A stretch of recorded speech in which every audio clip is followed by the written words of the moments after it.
Alhamdulillahirabbil alamin wa bihi nasta'inu ala umuri dunya waddin wassalatu wassalamu ala asyrofil anbiya'i wal mursalin sayyidina wa maulana Muhammadin wa ala alihi wa ashabihi ajmain. Amma ba'd. Dumateng para alim ulama ingkang kula takzimi, Bapak Kepala Desa Pedanten, para tokoh masyarakat, para sesepuh dan para warga Pedanten sekalian, para aktivis Les Bumi Kabupaten Gresik.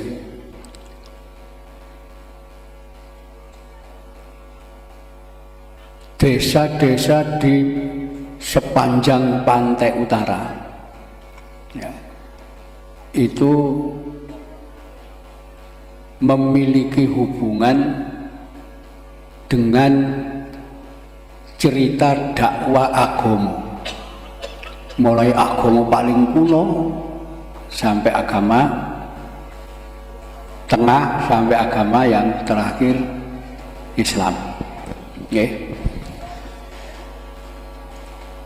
Nah, ciri pengembangan agama-agama zaman kuno itu selalu ditandai menguasai gunung. Ya, jadi pasti ada gunung, ada bukit atau apa, itu dijadikan pusat keagamaan. Ya. Nah, salah satu agama yang paling kuno dulu itu agama Siwa, Hindu, pemujaan Siwa. Itu menguasai gunung-gunung sampai wilayah pedalaman. Ya, itu nanti di dalam naskah Tantu Panggelaran, gunung-gunung itu diangkut dari India, dipikul oleh gunung para dewa untuk sampai ke Jawa. Ya, itu dewa-dewa mikul gunung itu simbol bahwa di situ tempat untuk penyiaran agama. Nah, ternyata gunung-gunung yang besar ya, itu sudah dikuasai oleh penganut agama Siwa. Ya. Setelah itu ada lagi pemuja Dewa Indra. Ya. Jadi orang dulu itu memuja dewa-dewa, banyak dewa. Dewa Indra itu juga berusaha menguasai agama, masuk di Jawa. Ya. Nah, simbol-simbol Indra itu terlihat di sepanjang Pantura. Ya. Salah satu contoh misalnya Gunung Surawiti itu masuk Kecamatan Panceng, ya, Gresik. Surawiti itu adalah nama gajah tunggangannya Bathara Indra, Dewa Indra. Ya. Karena itu tempat itu penuh kesaktian, digambarkan angker dan seterusnya, karena kekuatan Dewa Indra itu ada di gajah tunggangannya. Ya. Setelah itu mengembangkan lagi ya, ke gunung yang disebut Gunung Jamur. Itu di sebelah timur Surawiti, di sebelah mana tidak tahu itu. Ya.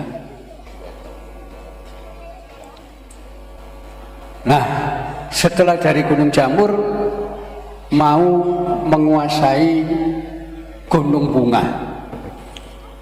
Bunga ini ada bukitnya dulu mungkin, Pak. Ya.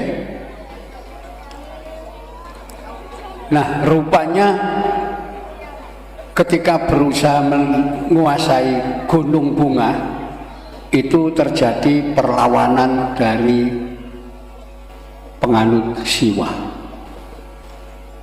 Ya, disitulah nanti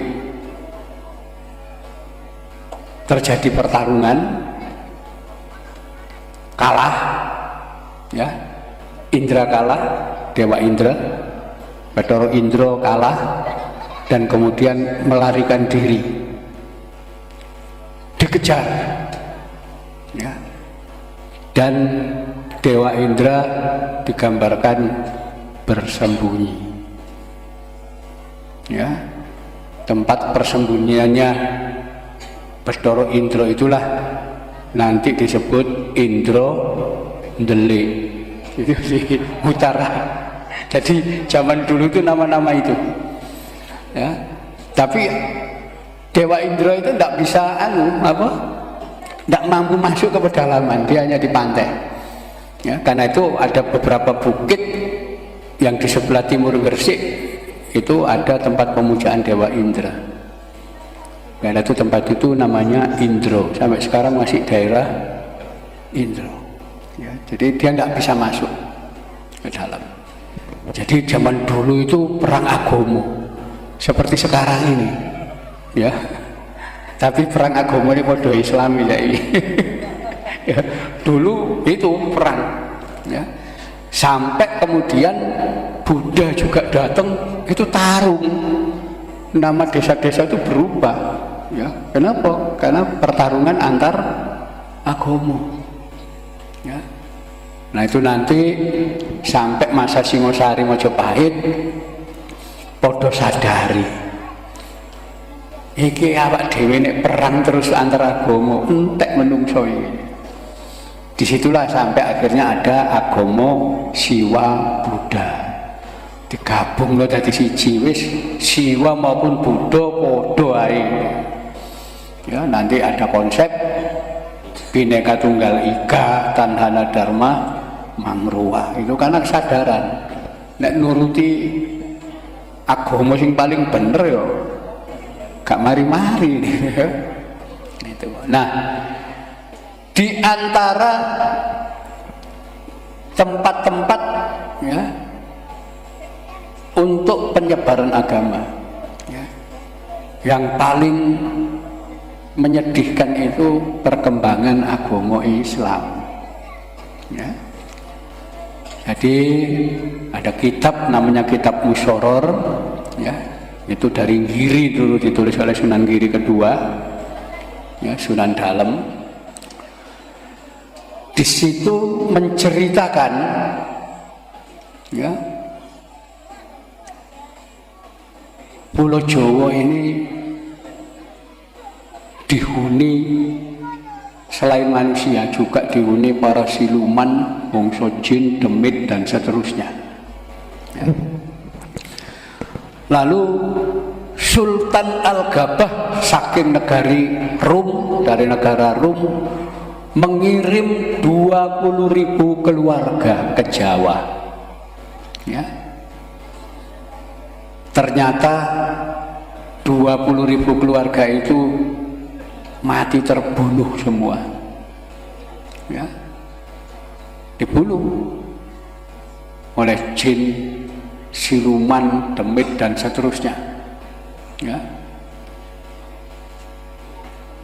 Dilaporkan Sultan Al-Gabah mengirim lagi, ya, kali ini 4.000 keluarga. Ternyata mati lagi, tinggal 200 orang, ya. Nah, ketika dilapori ternyata wong Islam dipateni habis, ya. Akhirnya Sultan Al-Gabah marah dan kemudian mengirim ulama-ulama yang dianggap punya karomah, ya. Disitulah ulama-ulama diminta untuk mengupayakan, mengikhtiarkan agar Pulau Jawa bisa dihuni umat Islam, ya. Ternyata dari ratusan ulama yang datang ke Jawa banyak yang mati, kecuali satu yang mampu ya, mengikhtiarkan Pulau Jawa dengan cara apa? Numbali Pulau Jawa mulai Belambangan sampai wilayah barat, ya. Bahkan ulama sakti ini digambarkan naik ke atas gunung Tidar, ya, ketemu dengan Danyange Pulau Jawa dan Hyang Semar, ya, disitulah terjadi perjanjian, ya. Siapa ulama sakti yang punya karomah, yang mampu masang tumbal di Jawa, ya, itu nanti disebut dengan nama Syekh Subakir. Ini zaman kuno, ya, itu dicatat, ya. Jadi paling ngeri itu pengembangan agama Islam dulu, ya. Banyak orang-orang yang dibunuh. Nah, setelah Syekh Subakir pergi, ternyata Pulau Jawa bisa dihuni umat Islam, tapi bukan umat Islam pribumi, umat Islam bangsa asing, terutama Cina. Jadi orang Cina itu penduduk Muslim pertama di Nusantara, ya. Jadi banyak sekarang itu berkembang dongeng, ya, seolah-olah pertama yang datang di Nusantara ini wong Arab, ya. Itu cerita yang baru muncul belakangan, ya. Justru yang paling lama, ya, itu Cina Muslim, ya. Orang Arab belum datang ke sini. Kenapa? Wong Arab itu bangsa gurun pasir, takut laut, ya. Kalau ke Indonesia kudu lewat laut, Samudra India itu gede, tidak berani wong Arab, ya. Jangankan zaman kuno, sampai zaman modern itu yang namanya Arab Saudi gak punya angkatan laut. Loh iya, gak punya laut orang sana, ya. Qatar, Uni Emirat Arab, Yaman, gak ada angkatan lautnya, ya. Kenapa di laut? Israel itu negara wis maju, tapi gak punya angkatan laut juga. Kenapa? Takut laut. Gak, itu baru belakangan nanti orang Arab itu datang ke Nusantara. Cina-Cina itu malah lebih dulu di sini. Orang Persia itu juga lama di sini, ya. Tapi Arab enggak belakangan. Nah, disitulah cerita-cerita tentang.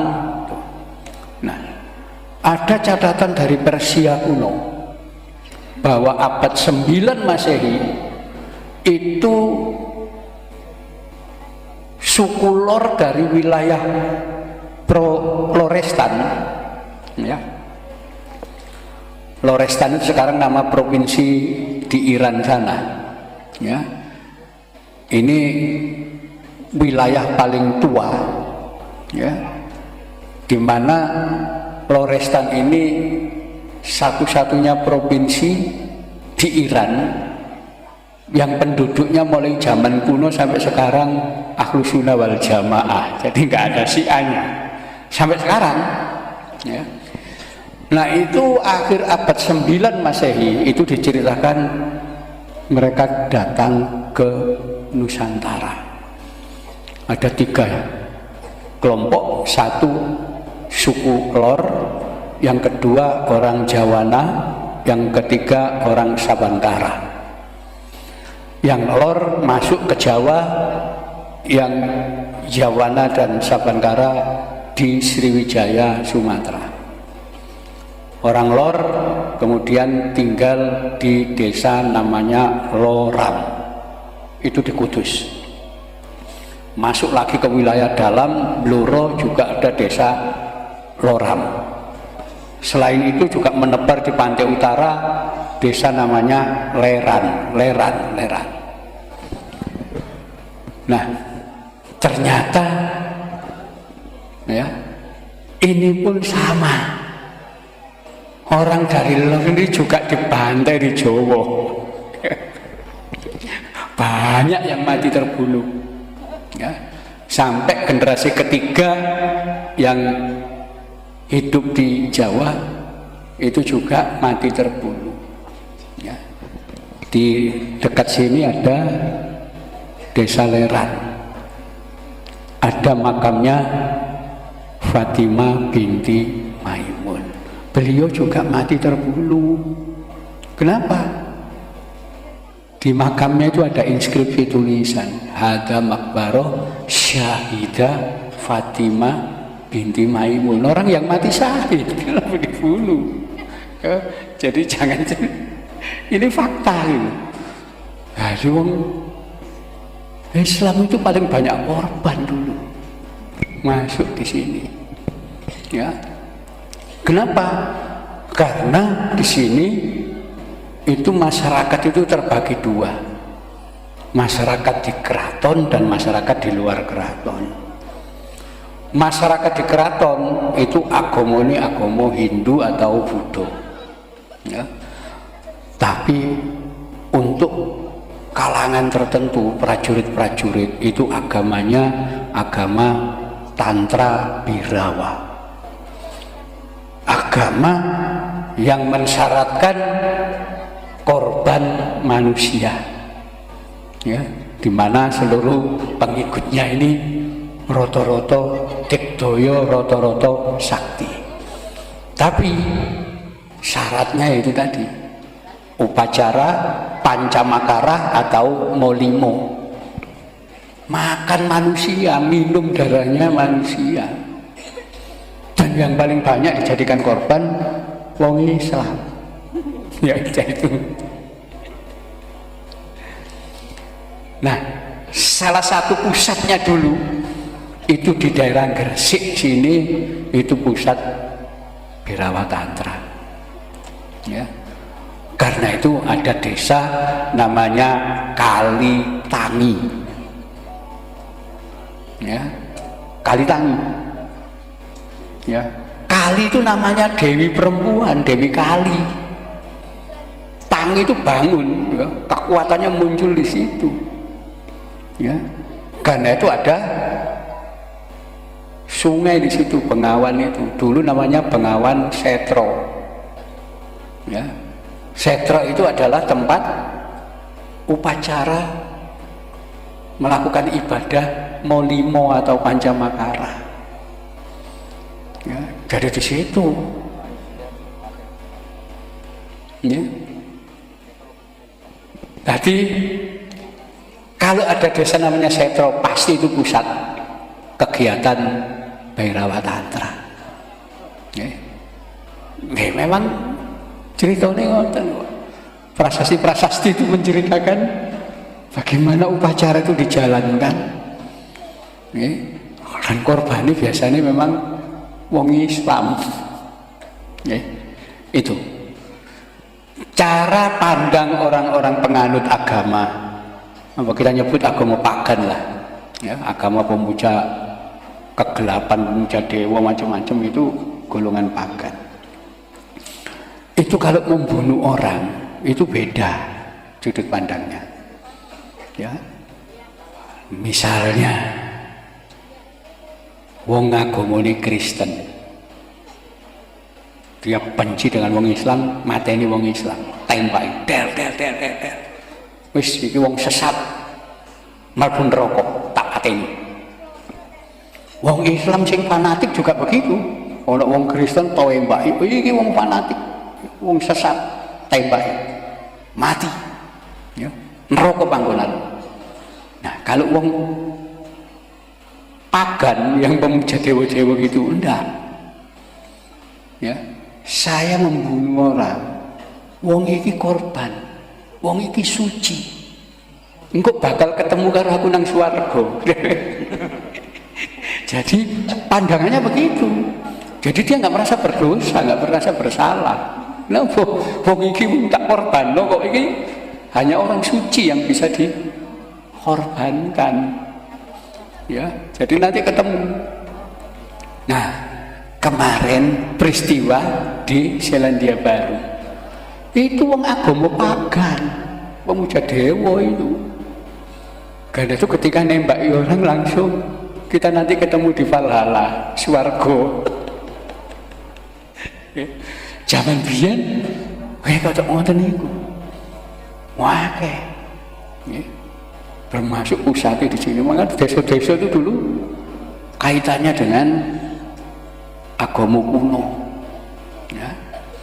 Itulah Islam itu sulit berkembang di Indonesia, khususnya di Jawa.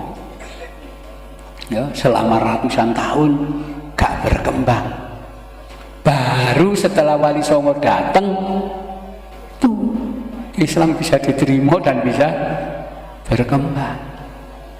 Oke, jadi ini termasuk nanti Sunan Bonang ketika dakwah di wilayah Kediri. Itu tarung dengan pendeta Bhairawa itu. Sampai kepontalan keluar dari wilayah Kediri masuk wilayah Nganjuk, nyebrang sungai Sunan Bonang itu. Ya, di situ. Ya, di desa Singkal, dan beliau mendirikan langgar pertama di Singkal.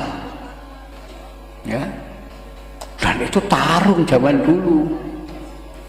Ya, itu sebabnya Sunan Bonang dalam pertarungan itu ya, usianya masih muda, belum 20.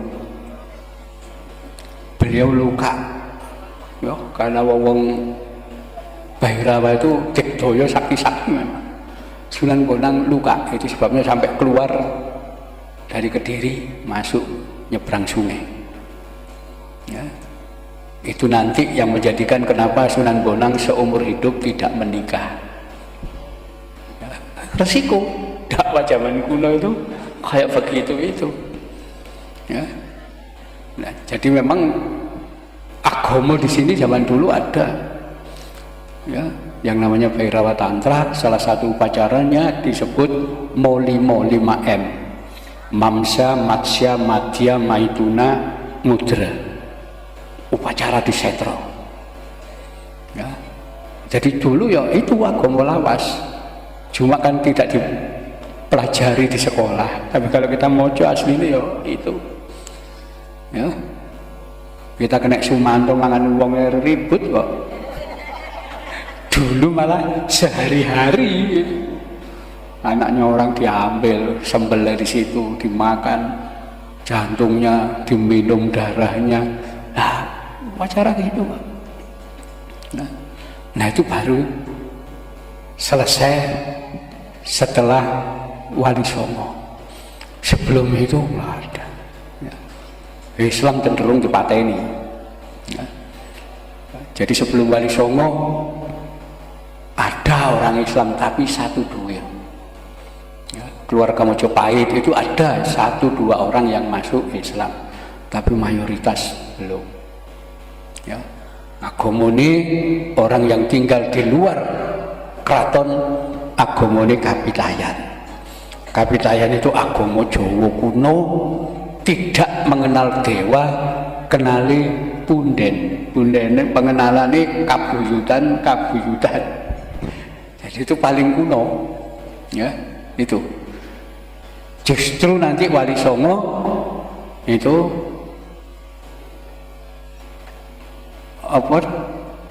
dakwah Islam lewat agama Kapitayan. Karena Kapitayan ini amaliyah ibadahnya banyak yang mirip dengan Islam. Jadi wong Kapitayan itu kalau nyembah pangerane itu disebut sembah hyang, menyembah hyang. Gerakan ini podo karo sholat. Ada 4 gerakan: tulajek, tungkul, tondem, dan tulumpuk. Tulajek itu berdiri ya, ngadeg dengan posisi swadikep. Swa itu aku, dikep itu didekap ya. Orang dulu swa atau aku itu di dalam hati, karena itu hatinya dipegang. Itu wong zaman kuno dulu, namanya sembah yang menyembahnya. Setelah itu tungkul, melihat tanah sambil megang dengkul, rukuk persis. Setelah itu tondem, sujud seperti bayi dalam perut ibunya. Ya. Gerakan keempat tulumpuk, duduk di atas kedua tumit, ya. Duduk iftiros. Itu agama kuno Jawa, sembahyang namanya. Islam sholat kok podo gitu ya. Banyak kemiripan. Nanti termasuk poso broto, pasabrata atau upawasa, tidak makan mulai pagi sampai sore, ya. Itu sebabnya diambil alih sama Wali Songo. Wis gak usah gaya istilah Arab saum, cukup istilah poso broto, poso upawasa, puasa. Kenapa? Ada kemiripan, ya. Termasuk agama kuno Kapitayan itu membagi antara kebaikan kanan, ketidakbaikan kiri, ya. Jadi ada dulu aliran agama, agama Pangiwa, pasti sesat, ya, pasti jelek.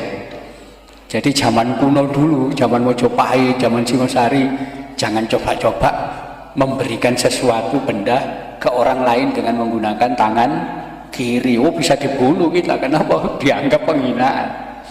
Karena kiri itu tidak baik, ya.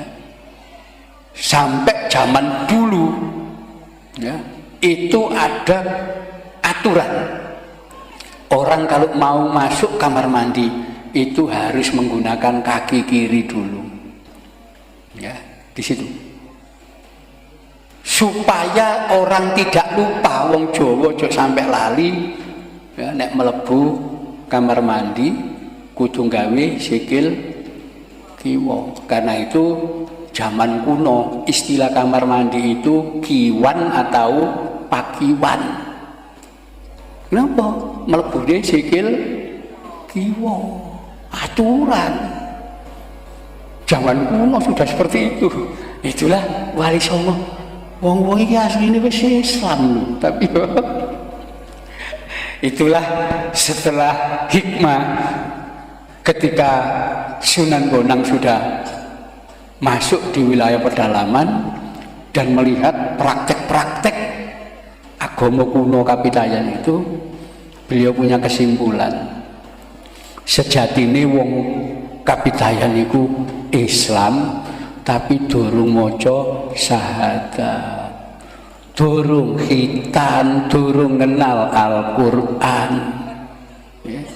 Mongko tugase para wali nyahadatno wong-wong Kapitayan, ya. Ngongkon khitat wong Kapitayan ngenalno Al-Qur'an. Jadi itu, ya. Itu salah satu dakwah wali, ya. Kenapa kemudian? Karena apa? Ngambil alih agama kuno yang bukan Hindu, bukan Buddha, tapi agama Jawa kuno yang banyak kemiripan dengan Islam. Jadi itulah awal-awal itu, ya. Nanti ketika Sunan Bonang diangkat menjadi imam Masjid Demak yang kedua, itulah Sunan Bonang punya ide mensyahadatkan masyarakat Kapitayan massal, ya. Itulah nanti membuat upacara pembacaan 2 kalimat syahadat, yaitu upacara syahadatain, ya. Ilati wong Jawa gak iso ngomong syahadatain, dadi sekaten. Itu pertama kali di Demak Sunan Bonang itu, ya kan, ya. Kemudian semua ikut, ya, proses itu, ya. Jadi nama-nama desa itu nanti akan berubah dengan sendirinya tergantung agama apa itu yang dianu di situ, dan ada peristiwa apa di situ. Ya.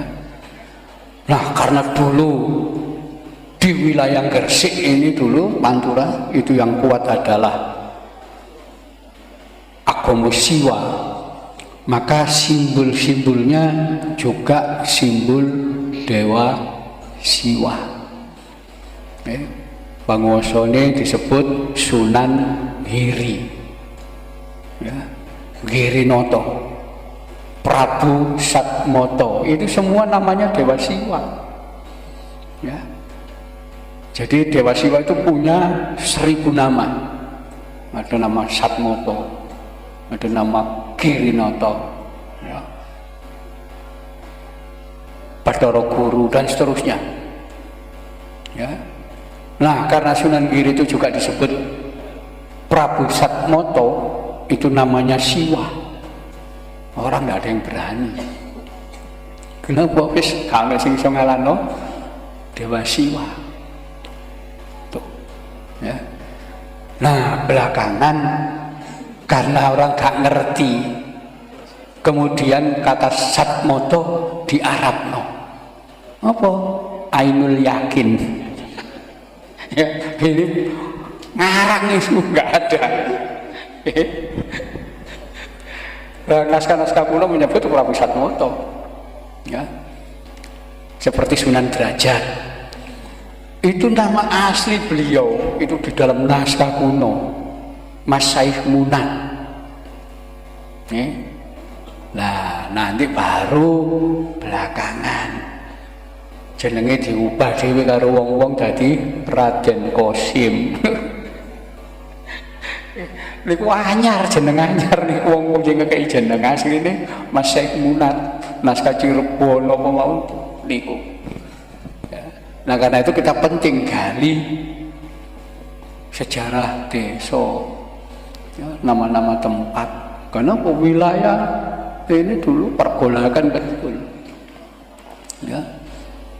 Jadi kalau Bedanten atau yang disebut namanya Madanten itu pasti ada kaitan dengan agama zaman kuno. Ya. Nah, kalau di sekitar sini ada Surawidi, ada Indrondelik, ada gunung-gunung itu, pasti segala sesuatu berkaitan dengan itu. Bisa saja nama dulu seperti yang tercatat dalam prasasti itu Medanten. Ya, karena kalau Medanten itu ada kaitannya dengan Gajahe Dewa Indra Surawidi. Ngapa? Basa Kawi Medanten itu artinya keringete gajah. Ya. Berarti dulu pernah ada gajah tarung di sini. Ya, kekuatan sampai keluar keringatnya. Ya, jadi Gresik itu nama kuno. Ya. Wilayah sini itu desa-desa ini nama kuno, Jawa kuno. Ya. Termasuk kepercayaan yang dipertahankan di Gresik itu kepercayaan agama kuno Kapitayan, ya, yang tadi saya jelaskan. Sembahyang macam-macam itu namanya agama Kapitayan. Ya, itu di Gresik kuat.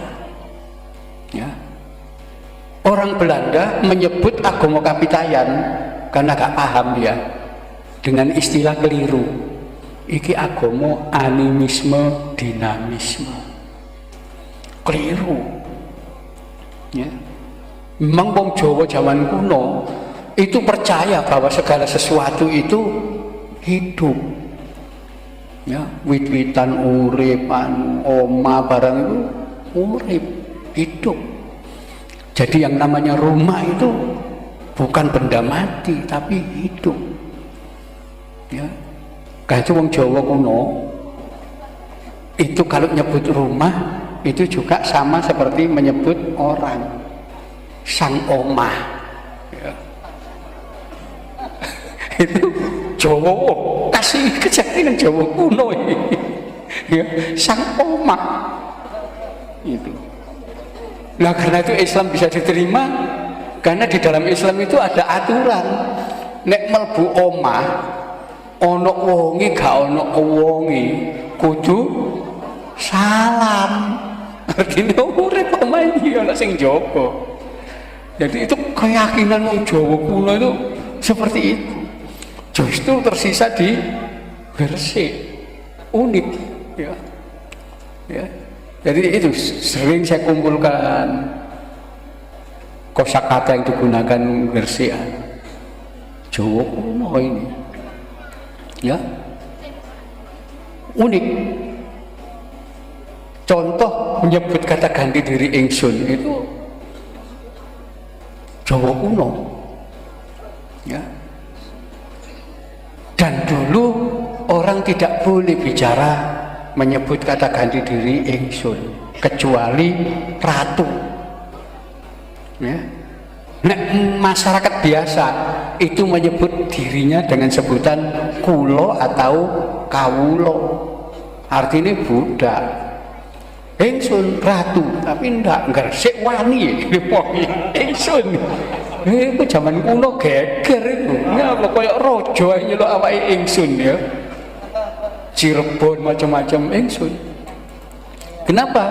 Terutama Sunan Giri itu ngajarkan salah satu ajaran yang manunggaling kawula Gusti.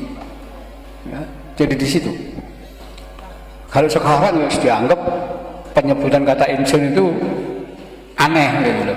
Tapi zaman dulu tambah aneh lagi. Kenapa? Itu hanya rojo yang ngomong ingsun itu boleh ya. Di luar raja tidak boleh. Tapi di Gresik dengan keyakinan Sunan Giri, seluruh penduduk dari desa ya, sampai pelosok-pelosok menyebut kata ganti diri ingsun ya. Jadi ini luar biasa kosakata zaman Jawa kuno ini. Jadi peristiwa itu ya, termasuk terkait makam-makam kuno di sini ya. Jadi semua temuan itu ya, ini saya terutama ke teman-teman Les Bumi yang ada di situ, itu tidak bisa diduga-duga. Sekalipun orang itu arkeolog tidak bisa melihat oh bentuknya ini berarti dari tahun sekian, nggak bisa. Itu masih prasangka. Kenapa? Kalau ada temuan itu misalnya batu nisan, maesan, nggak bisa kita katakan oh ini dari abad 14, abad, nggak bisa ya. Kenapa? Ambil sampelnya ya, taruh ke lab, diuji dengan teknik radiokarbon, tahu oh ini dari tahun 1240 ya, ini dari tahun 1400, tahu semua pasti. Kenapa? Ya, sudah ada alat ukurnya ya. Jadi di situ. Jadi kita gali tanah lubang ya di depan itu, seret masuk, tak. Itu kita ambil ya, lapisan tanah itu sudah bisa diukur ini dari tahun berapa tanah ini ya. Ada ilmunya ya. Jadi tidak sekedar menduga-duga sekalipun orang itu arkeolog ya. Jadi karena itu kalau ada apa makam Syed Husaini ada batu nisannya ya harus diuji dulu. Ambil aja contoh sebagian, diuji berapa nanti usianya, nanti kita bisa tahu ya. Tetapi ada satu hal yang perlu kita pahami, bahwa kedatangan orang-orang Arab itu ada beberapa gelombang di sini ya. Jadi pertama yang belakangan yang pakai gelar Sayyid ya, itu masuk ke wilayah Nusantara termasuk di Jawa tahun 1790-an ya. Kenapa? Karena di negeri Arab sedang terjadi pergolakan kaum Wahabi ya. Jadi kaum Wahabi tahun 1790 itu menyerang Karbala ya, karena dianggap sesat orang-orang di Karbala karena apa? Mengkultuskan kuburan Imam Husain yang mati di Karbala. Di situ golongan Wahabi ini, semua orang yang ziarah ke makam sekitar itu dan penduduk yang tinggal di wilayah Karbala dikumpulkan dan disembelih. 6.000 orang mati. Setelah itu bergerak lagi, ya, ke wilayah Hijaz, ya, itu masuk, termasuk Mekah, itu jamaah haji juga dibantai di sana. Orang-orang yang mengaku keturunan Nabi, para sayyid, para syarif, diburu-buru untuk dibunuh. Disitulah mereka melarikan diri. Sebagian lari ke Jawa, ya, dengan naik kapalnya Belanda, ya, lari.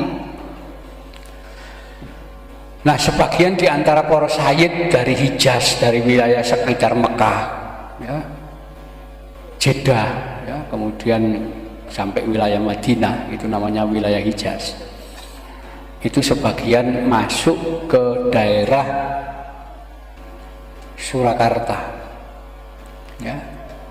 Mereka itulah kemungkinan kemudian oleh Sultan Hamengkubuwono II ditampung, ditolong, ya, dikasih tanah untuk tinggal di situ dan kawin dengan perempuan pribumi, ya. Wilayah tanah untuk para sayyid inilah, ya, yang di daerah Jogja sekarang dikenal dengan nama Kampung Sayyidan, ya, itu sampai sekarang namanya Kampung Sayyidan. Para sayyid inilah yang nanti ikut perang mendukung pemberontakan Sultan Hamengkubuwono II, ya. Sultan Hamengkubuwono II ini kakeknya Pangeran Diponegoro, ya. Beliau kalah, tangkap, dibuang ke Penang, ya, dan kemudian pengikut-pengikutnya melarikan diri, termasuk sebagian para sayyid melarikan diri, ya. Itulah tahun 1810, ya, ya mungkin saja Said Husain ini dari kelompok itu yang awal-awal itu. Nanti ketika Pangeran Diponegoro mengangkat senjata tahun 1825, ya, itu hampir semua para sayyid yang tinggal di Kampung Sayyidan ikut ngangkat senjata, ya. Itu sebabnya ketika Pangeran Diponegoro kalah dan ditangkap, ya, tahun 1830, para sayyid ini dengan pengikut Pangeran Diponegoro tidak mau nyerah. Mereka melarikan diri semua, nyebar ke berbagai tempat, ya. Itulah kita temukan banyak makam-makam para sayyid ini di berbagai wilayah, ya. Itu cirinya para sayyid yang berasal dari wilayah Hijaz, ya. Hijaz itu di daerah Mekah Madinah sana. Nanti baru tahun 1832, 2 tahun setelah perang Diponegoro, itu didatangkan para habib dari Yaman, ya. Itu belakangan, gak melok perang, ya, langsung datang di sini, ya. Itulah nanti diangkat oleh Belanda jadi kapten Arab macam-macam, itu orang-orang yang dari Yaman, ya. Jadi gelombang itu. Jadi karena Mbah Sayyid Husaini ini tidak ada nama Yamannya, berarti beliau orang Hijaz, ya. Karena kalau beliau dari Yaman pasti ada nama marga, nggak tahu itu Al-Aidrus, As-Saggaf, ya, Al-Jufri atau siapa, itu nama wong Yaman, Ya, jadi beliau lebih jauh, berarti wong sekitar Mekah sana, bukan dari Yaman. Ya, kita temukan di wilayah Lumajang itu makam keramat, makam sinten iki? Makam Mbah Saji. Mbah Saji. Nah, ketika kita lacak ternyata makamnya Said Abdul Qadir dan Said Abdul Rohim, pengikuti Diponegoro yang melarikan diri ternyata. Nama itu ada semua catatan itu. Ya, jadi saya kira itu yang perlu diteliti. Tapi lagi-lagi kita perlu cek, ya, seberapa tua usia ini. Ya, bisa saja lebih tua. Ya. Tapi yang jelas beliau orang Hijaz. Ya, karena nama yang terpampang di itu tidak ada nama marga. Jadi cirinya orang Hijaz itu tidak menggunakan nama marga. Kenapa? Rasulullah sudah menghapuskan nama marga mulai zaman dulu. Karena itu sudah ada yang menggunakan nama marga. Ya, itu sebabnya kalau orang masih punya nama marga berarti bukan wong Hijaz, bukan wong Mekah Madinah sana, pasti wong luar. Nggak tahu wong Libanon, nggak tahu wong Yaman, nggak tahu wong ini, pasti masih ada nama marganya. Nah itu, ya. Nah itu sebabnya kiai-kiai di Indonesia itu bergurunya kepada Sayyid dari Hijaz. Ya. Salah satunya siapa? Sayyid Maliki Al-Hasani, itu wong Hijaz, ya, wong Mekah sana. Ya, jadi itu di situ latar belakangnya. Nah, jadi ada beberapa gelombang nanti kedatangan orang-orang Arab, termasuk Cino. Ya, Cino itu yang datang di sini mulai zaman Mojopahit, zaman Singosari, itu Muslim semua, nggak ada. Ya, nanti baru tahun 1720 VOC mendatangkan Cino agama Konghucu. Ya, itu baru belakangan zaman VOC. Ya, aslinya Cino Muslim semua. Ketika orang Indonesia masih belum Islam, Cino masih Islam dulu. Ya, jadi itu awal-awal. Ya. Nanti orang-orang Cina Konghucu itu yang disebut orang-orang Hokkien.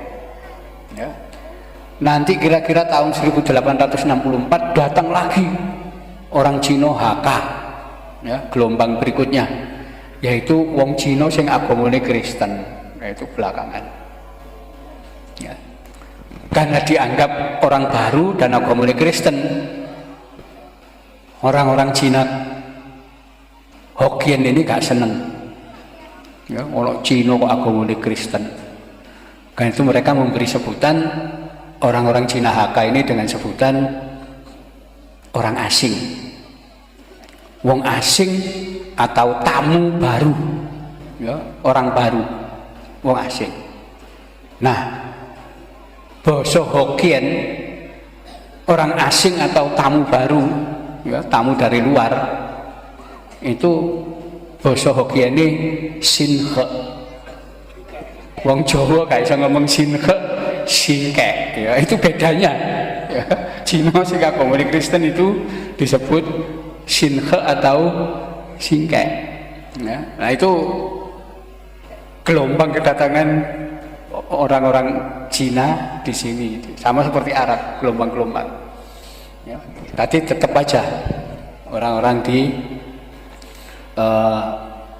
Nusantara ini mulai zaman kuno ya penguasanya tetap pribumi. Ya. Baru belakangan aja pribumi ini rodok gak kuasa. Ya. Kerja di mana-mana hanya sebagai TKI. Ya, jadi buruh tok. Ya, padahal dulu enggak. Ya, penguasa di berbagai negara dunia itu biasanya wong Jawa. Ya, wong Jawa itu dalam sejarah pernah mendirikan kerajaan Angkor di Kamboja. Ya, sampai sekarang rojo-rojo Kamboja itu turunan Jayawarman kedua wong Jawa. Ya. Di Thailand itu juga begitu. Kerajaan itu didirikan orang dari Suwarnabhumi Sumatera, kan itu dinastinya Suwarnabhumi. Ya, nanti di situ. Nanti di wilayah Madagaskar di Afrika Timur itu juga ada pulau besar namanya Madagaskar, negara Madagaskar. Itu penduduknya bukan negro tapi wong kulitnya coklat. Ya. Kalau bicara bahasa Madagaskar itu banyak kosakata Jawa. Dan semua wong Madagaskar ngaku kita ini keturunan Jawa, cuma tidak tahu Jawa sebelah mana. Sampai sekarang saya punya kamus kecil Madagaskar Indonesia. Ternyata kosakata Jawa, Jawa kuno itu hitung-hitungan esa 2, 3, 4, 5, 6, 7, 8, 9, 10, 20, 30, 40, 50. Padahal Madagaskar Jawa ini. Ya, sampai nanti ke orang Maori di Selandia Baru, ya itu bosan Jawa ini wakai, termasuk orang Hawaii, orang Fiji itu kosakata Jawanya banyak. Jadi Jawa itu dulu nyebar kemana-mana. Ya, nah, sekarang tetap aja kebiasaan nyebar ke berbagai negara itu tetap cuma statusnya mudun. Sekarang jadi TKI. Kalau dulu penguasa, sekarang dari TKI. Ya, jadi itu. Ya, jadi saya kira ini yang sedikit bisa saya sampaikan. Ya, jadi ini daerah bersejarah kuno kita kumpulkan. Ya, kenapa? Ini nanti identitas.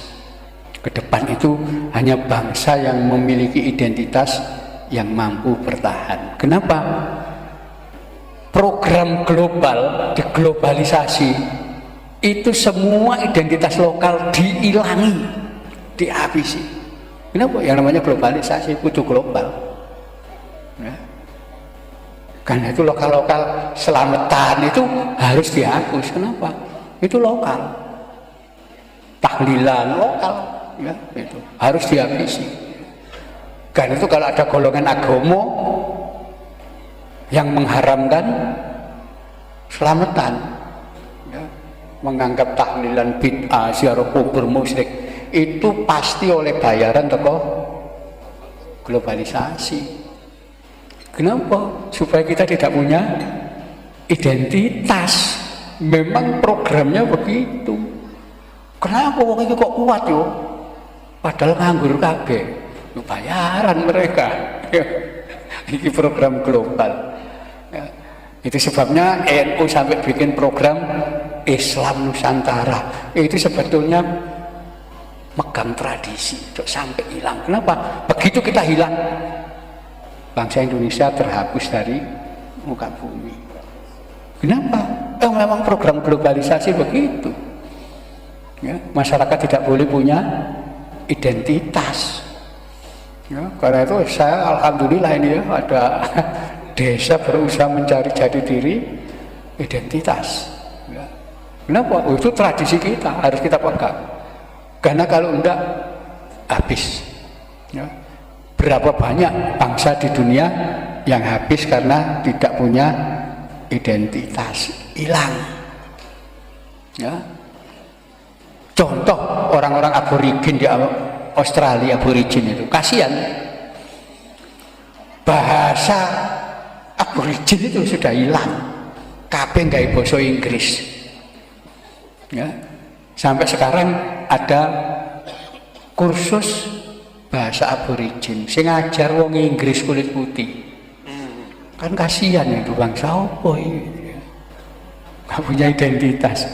Gak. Itu program globalisasi ya begitu, kita nanti udah nganggep tahlilan bid'ah selamatan itu ya, semua.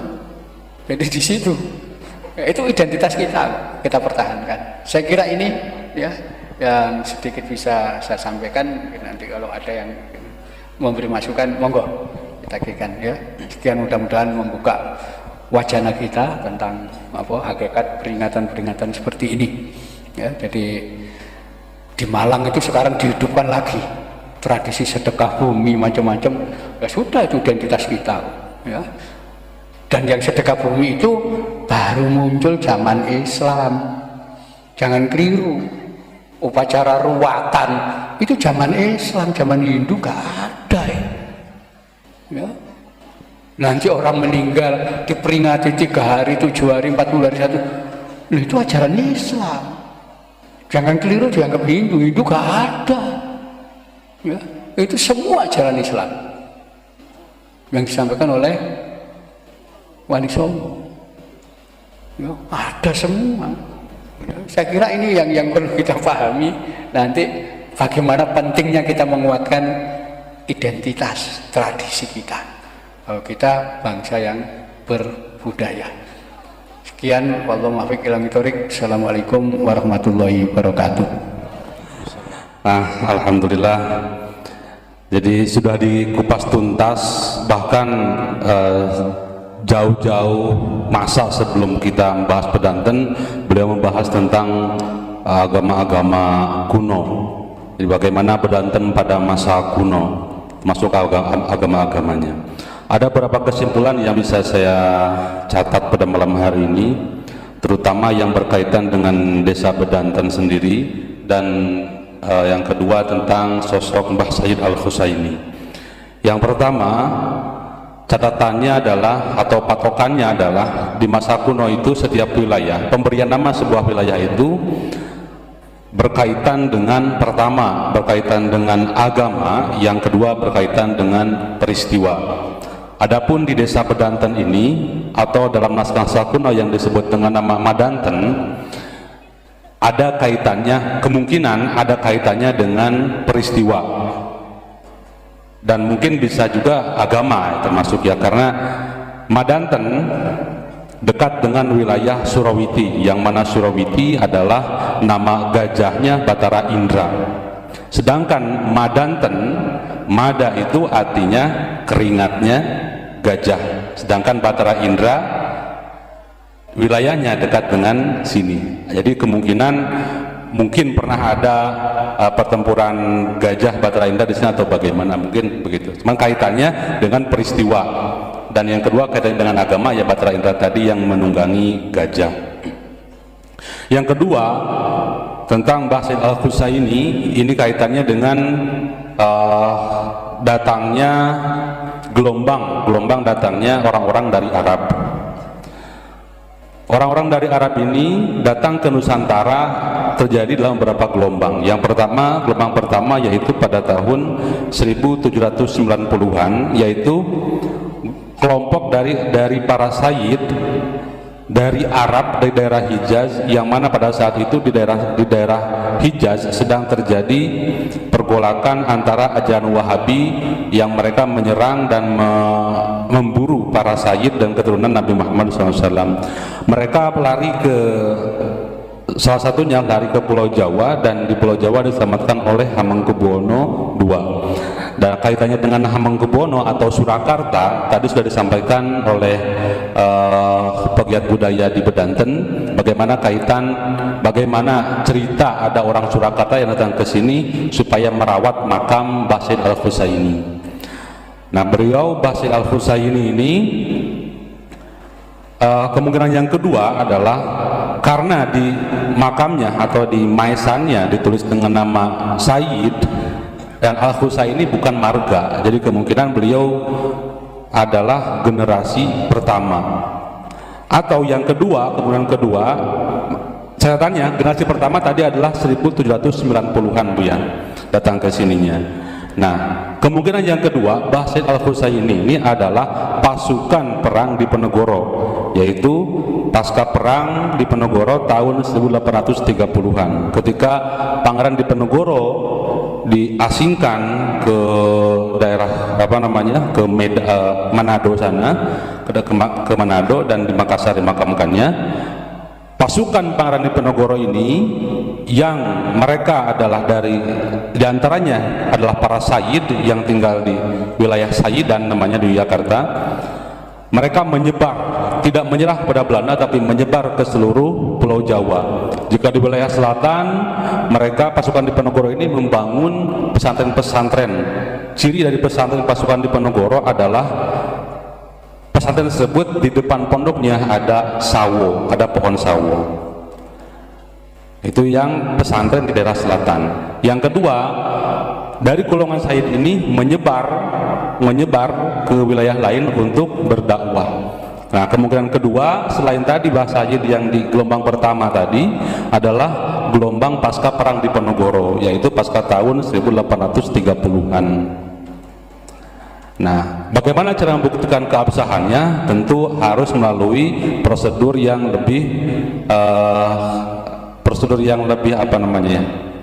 lebih modern mungkin ya, lebih akademis supaya bisa dianut oleh banyak pihak, yaitu melalui tes karbon. Mudah-mudahan atas dukungan semua pihak, terutama dari pemerintah desa, pemerintah kabupaten, dan didukung oleh para pegiat di Desa Bedanten, mudah-mudahan bisa segera terrealisasi dan kita bisa menemukan jati diri Mbah Sayyid Al-Husaini yang sebenarnya. Amin. Itu catatan yang bisa saya sampaikan. Mudah-mudahan ini terlalu banyak ya yang apabila disimpulkan, karena pembahasannya sangat kompleks, padat, dan jelas. Saya kira tidak ada pertanyaan karena semuanya sudah cukup jelas. Mungkin untuk sesi berikutnya tetap saya kembalikan kepada panitia, apakah ada sesi pertanyaan atau ada bantahan atau ada tambahan data. Silahkan. Berikutnya saya kembalikan kepada Pak Widodo. Sebelumnya saya selaku moderator mohon maaf apabila ada salah-salah kata. Sekian dari saya. Assalamualaikum warahmatullahi wabarakatuh. Terima kasih kami sampaikan kepada Panjenenganipun Romo Kiai Haji Agus Sunyoto ingkang sampun memaparkan dalam acara sarasehan kesejarahan ini. Yang perlu kita garis bawahi bahwa sedekah bumi itu adalah identitas kita, ojo sampai dihilangkan. Sepakat ya? Ila yaumil kiamah akan kita pertahankan ya, insya Allah. Mudah-mudahan pertemuan ini menjadi berkah bagi kita semua, dan mudah-mudahan Allah tetap memberikan kekuatan kepada kita untuk mempertahankan identitas kita. Ada bahasa lek tiang pejaniku surtana cik ono telung dino, cik ono petung dino, petang puluh dino, satus nyewoni khol, termasuk sedekah bumi ini yang merupakan identitas kita sebagai umat Nahdliyin. Mudah-mudahan diberikan kekuatan untuk mempertahankan ila yaumil kiamah sampai titik darah kita penghabisan. Mudah-mudahan semua ini menjadi barakah dan menjadi kekuatan yang diturunkan oleh Allah. Doa terakhir untuk memberikan support secara batin, kawula suwun dumateng panjenengan Romo Kiai Haji Mudofar Usman saking Kabupaten Manyar, dumateng panjenengan kawula sumanggaaken. أن الله يتغشاه برحمته والمغفرة ويعيد في الجنة ويعيد علينا من بركاته والسر والرحمة في الدنيا والآخرة وعلى كل نية من الصالحة على ما نوى السلف الصالح وإلى حضرة النبي المصطفى صلى الله عليه وسلم. الفاتحة. أعوذ بالله من الشيطان الرجيم. بسم الله الرحمن الرحيم. صراط الذين أنعمت عليهم غير المغضوب عليهم ولا الضالين. Bismillahirrahmanirrahim. Alhamdulillahirabbil alamin hamdan yuwafi ni'amahu wa yukafi mazidah. Ya Rabbana lakal hamdu kama yanbaghi li jalali wajhika wa 'azimi sultanik. Allahumma shalli ala sayyidina Muhammadin salatan tunjina biha min jamil ahwali wal afat wa taqdi lana biha jami'al hajat wa tutahhiruna biha min jami' sayyi'at wa tarfa'una biha indaka 'ala darajat wa tuballighuna biha asal ghayat min jami'il khairati bil hayy abdal mamat. Allahumma inna nas'aluka bi fatihatil mu'adzamati bil masani an taftaha lana bi kulli khair wa an tatafaddala 'alaina bi kulli khair wa an taj'alana min ahli al khair wa an tahfadhana fi adyanina wa anfusina wa ahlina wa amwalina wa auladina min kulli mihnatin wa fitnatin wa bu'sin wa dhair innaka 'ala kulli shay'in qadir. Allahumma ighfir lana dhunubana wa li walidina. Allahumma ighfir lana dhunubana wa li walidina warhamhum kama rabbawna shighara.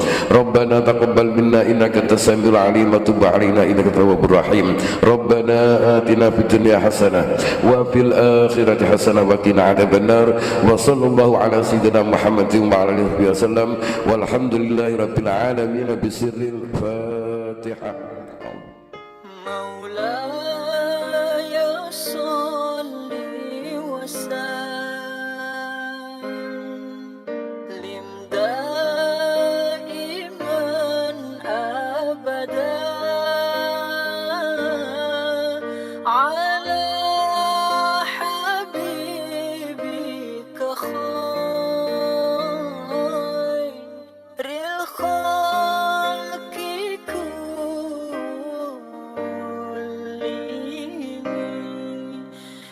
wal